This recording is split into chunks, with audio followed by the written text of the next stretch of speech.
Well, I think that basically I need to comment Duncan and Safwa, Opoku, the case man.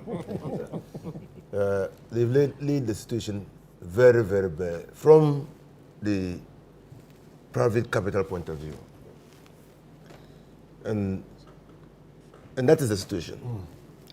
Also, when I heard the MPA say that we have 5 months cover, 5 weeks. 5 weeks cover, yeah. I said, they must be thinking, what happens after 5 weeks? And to think that way, you must start it now. Because the war is not going to end in 5 weeks.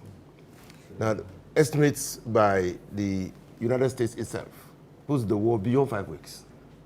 Okay, so you should know that we are in for a long haul. Now, so 5 weeks is 1 month. Now, that's why Trump is now saying that, well, the best way out of this situation is for Iran to surrender. Completely. Which you don't see happening. Now, and Poku is very, very right. And then Duncan too. I mean, when 20% of the oil, international oil, passes through the Strait of Hormuz, we don't source our oil through that route, no. But what will happen is that because there's a restriction, it will affect the price. Okay? And when it affects the price, it will not only be limited to the oil that is going through that way. Sure. It's international. Basket. It's a basket. So no matter where we source our oil, we are going to be hit by price. Price increases. Sure. Now, then he talks about a Lomi triangle. But what will happen? Because the Strait of Hormuz has not been blocked, people are going to start looking for other sources. So even though they have enough oil in that triangle, people are going to look at that. And it's safer. I mean, those in Europe who have benefited from a shorter distance from Asia to Europe will now be looking to see whether they can get their oil from Africa. Yeah. So that's going to drive the price. For government side, government should be looking to see, well, can you go into some form of strategic sourcing for our oil immediately? Can I get government to government arrangements? Because this war is not ending in 5 weeks. And how do I do that? One, on government side, to ensure that oil or crude will come in, or refined products will come in to continue to be available for Ghanaians. Price will go up, whether we like it or not. In fact, in Bangladesh, price has already gone up. Okay, it's gone up.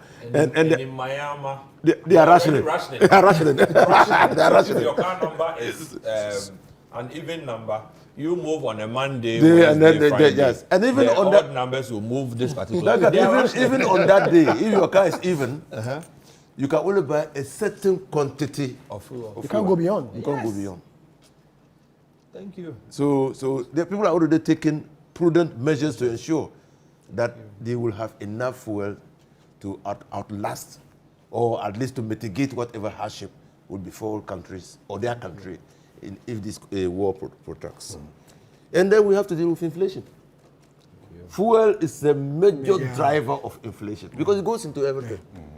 It goes into everything. I mean, when we were saying that, well, truck drivers should reduce their prices, immediately the fuel price comes out, that argument will now be invalid because they are going to recover costs. So it will go up.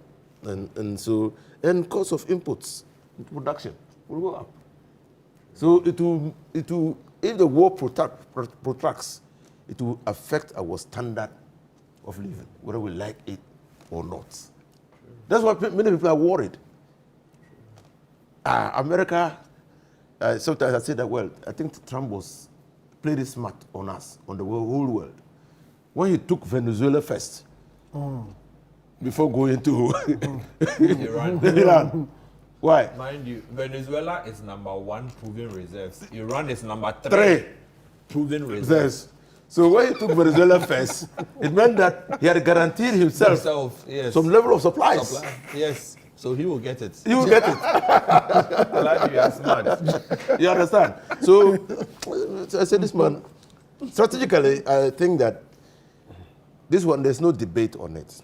And this is not the time to start to play smart and say we have 5 weeks reserves and so people should not worry.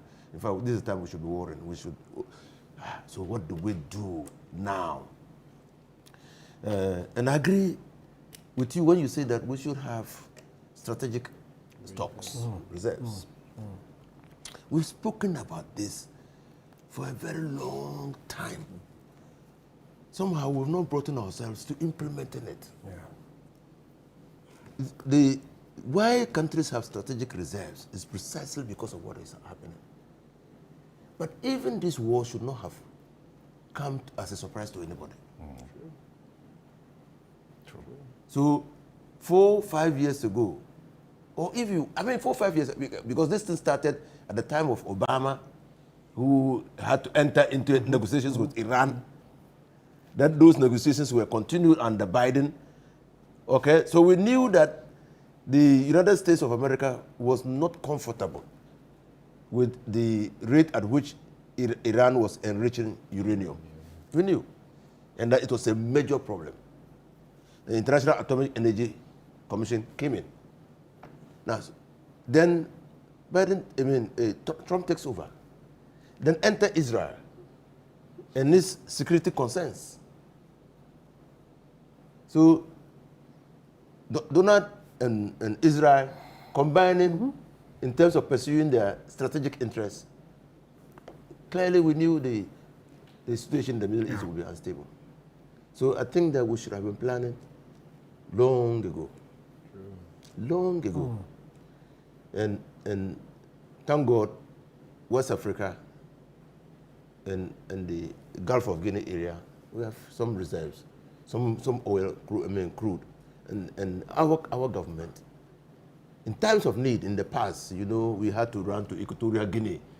Sometimes we had to run to Nigeria. Yeah, so I think that we should activate those things and see those levers of power and look elsewhere to see whether at least we can assure ourselves. Okay. But as for the price of oil, we are all, if you want to bet, you can bet that. We should expect it. Dr. Norman,